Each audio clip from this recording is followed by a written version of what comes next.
Hello out there, movie buffs. My name is Steve, aka NJMovieFreak, and I thought I'd start off the second half of my first season, one of my favorite guilty pleasures. This is the film that solidified the Farrelly brothers as a household name. Kingpin.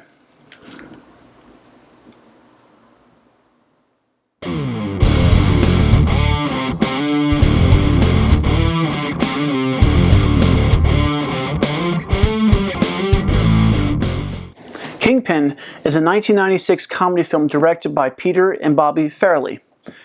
The Farrelly brothers have quite an extensive resume under the belt in terms of classic comedies such as Dumb and Dumber, There's Something About Mary, and Shallow Hal. Its main cast members are Vanessa Angel, Woody Harrelson, Randy Quaid, and Kingpin was released into theaters on July 26, 1996, 25 years ago. If you haven't seen it by now, well, I don't have to say it. Oh, yes I do. Spoilers! Amateur bowler Roy Munson wins the 1979 Iowa State Bowling Championship and decides to hit the road and turn professional.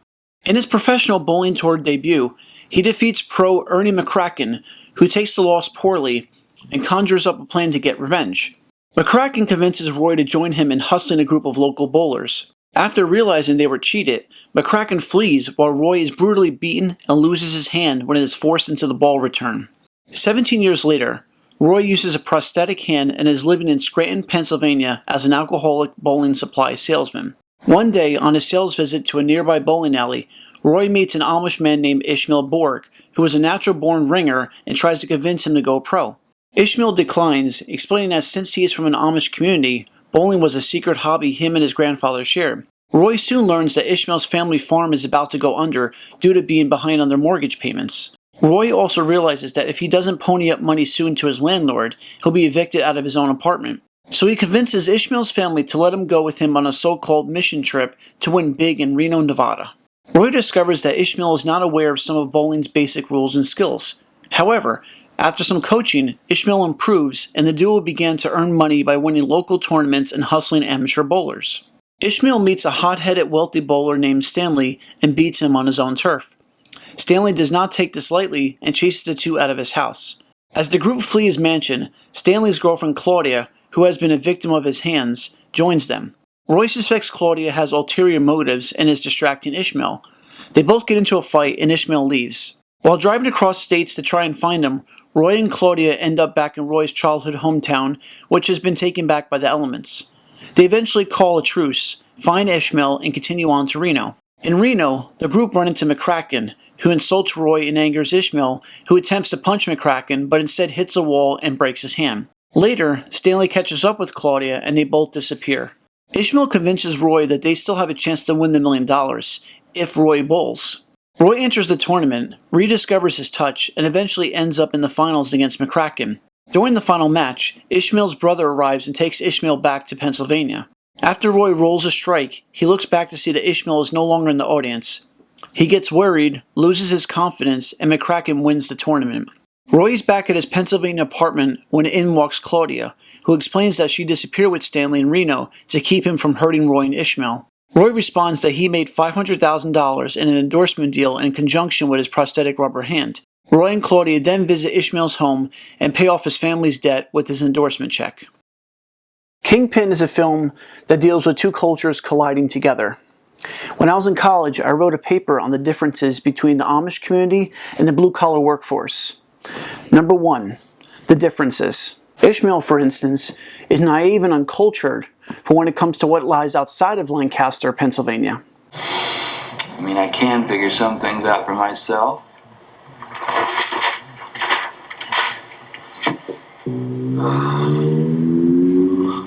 Yeah, well, he blessed you too, and I'll give you a clue what it is. It's round, it has 3 holes, and you stick your fingers into it. You leave Rebecca out of this, mister.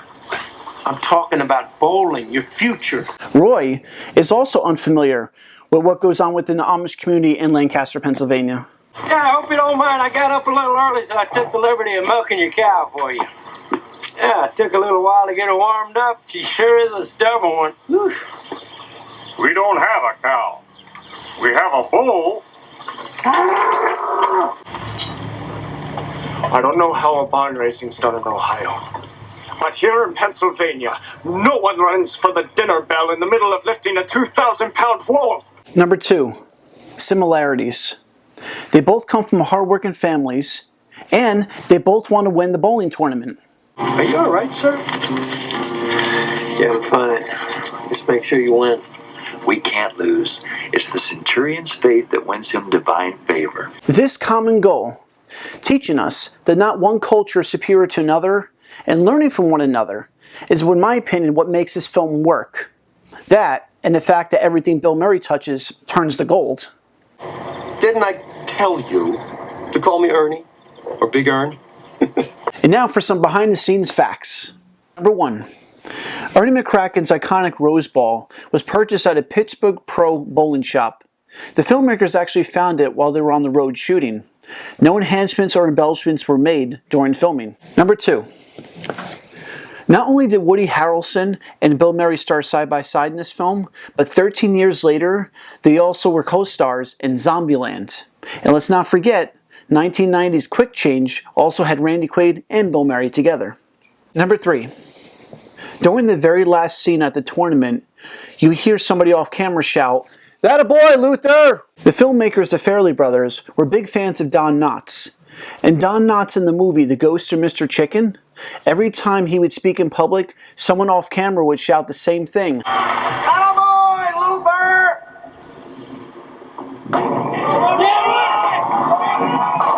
Number 4. The costume designer for this film, Mary Zophres, actually worked on 2 bowling films, Kingpin and The Big Lebowski.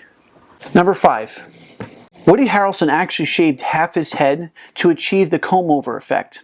However, he wouldn't go as far as gaining weight, so the beer belly that he sports in the film is fake. Number 6. During the scene when Woody Harrelson has that dream about the gambler paying him $1 million to sleep with Ishmael, is actually a reference to a prior film that he did called Indecent Proposal.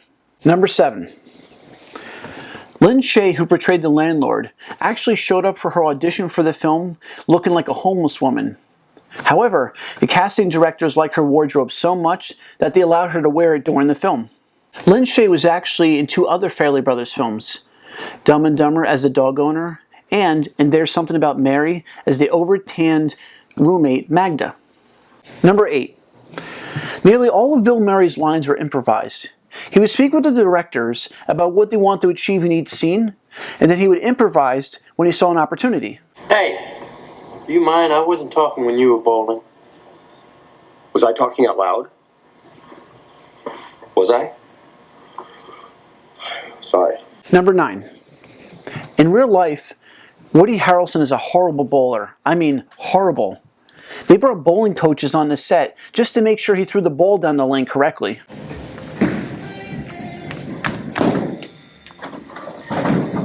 That makes 2 of us. Number 10. The Farrelly brothers are big fans of the band Blues Traveler, that they hired lead singer John Popper to portray the announcer at the final bowling tournament in Reno. Good afternoon, ladies and gentlemen. The National Bowling Stadium, in conjunction with the Silver Legacy Hotel and Casino, would like to welcome everyone to the $1 million winner-take-all Brunswick Reno Open! The entire band also dressed up in Amish wardrobe to perform their hit song But Anyway during the end credits of the movie. Man, I really need some energy. Maybe I should get myself some coffee. Wait, I don't drink coffee. Why not?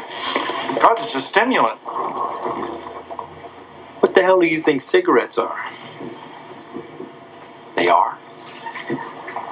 Kingpin the movie can be bought in 2 different formats. You can buy it on DVD or the Blu-ray put up by Paramount Pictures. Now the Blu-ray has a couple special features. You have 2 versions of the movies. You have the theatrical version and you have the R-rated version. The R-rated version is just a couple minutes longer and it includes some scenes that are, kind of risque or more nasty than you would see on television or in the movies. It doesn't really add anything to the story, but it's still pretty cool to watch. You also have commentary by the directors Peter and Bobby Farrelly, which is actually pretty informative. They went to the Amish community in Lancaster, Pennsylvania, and they got permission to film there, and they talked to him about like what hours were okay, am I allowed to film this, am I allowed to film that, what colors can I display. It was actually very informative about how they went about the whole process. It's a really cool commentary to listen to. There's also a new feature called Kingpins, Extra Frames with the Farrelly Brothers. It's a really good behind-the-scenes feature where they sit down with both the Farrelly brothers and they talk about audition, the scripts, and everything relating to the film that was never featured before on the DVD. So alone on the Blu-ray, if you were in it just for the movie, maybe the DVD. But if you wanted just for the special features, I would go with the Blu-ray because the special feature alone for this is really worth it. I mean, it really goes into depth of what they did to make this film happen. I would highly recommend Kingpin, put up by Paramount Pictures on Blu-ray. I would give Kingpin 4.5 stars. Kingpin to me is one of the most underrated comedies of all time and one of the best films starring Woody Harrelson next to Natural Born Killers and Bill Murray next to St. Vincent. A movie like this probably could not even be written or shown today because of PC cancel culture, but I'm glad it exists, and I consider it a classic comedy next to Airplane. There's no way I'm going to bet. No way. Listen, you stupid banana head. You don't have to bet. I'll bet for you. Oh, that's cool. If you like this video, click on that subscribe button below. Give it a like, give it a share. Heck, tell all your friends. Turn on that notification bell to stay up to date with all the news, podcasts, etc. You can also follow me on Instagram at NJMovieFreak. I really appreciate everyone for watching this video. If you have any questions, any comments, any review requests, please post them in the comments section below and I'll get to them as soon as I can. I want to wish everybody a great day and I will see you next time.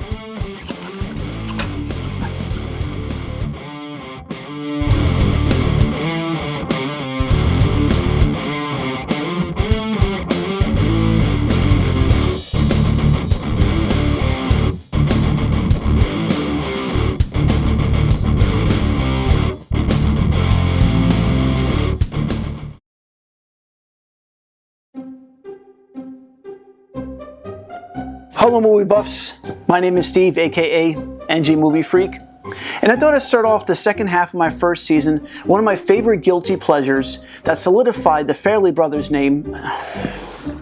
Ishmael for instance, is naive and uncultured for what and on the same token, Roy is also naive and uncultured. I can't get this darn line right. It's like you said, it's a tongue twister. I can't get it right. It's a tongue twister. Are you recording? No. You should be. This is great stuff. So what's the deal with Roy? What doesn't he understand? What is he unfamiliar with? Roy is also unfamiliar with what lies inside Lancaster County, Pennsylvania. Amish community. Roy is also unfamiliar with what goes on in the Number 2, similarities. They both come from hardworking families, and they both want to win that borning.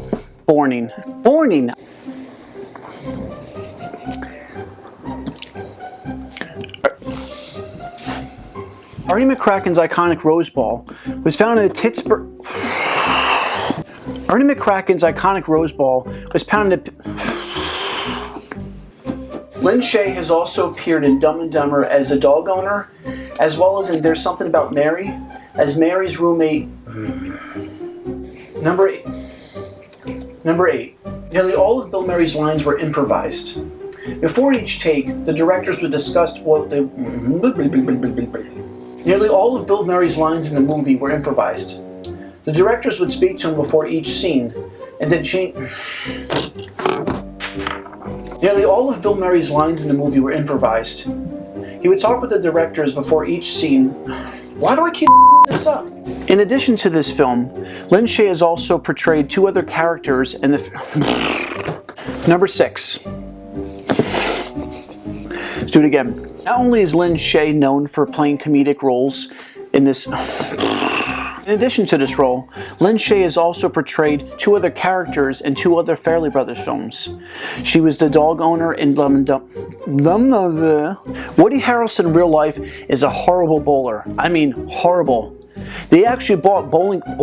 They bought bowling. I would give this film 4.5.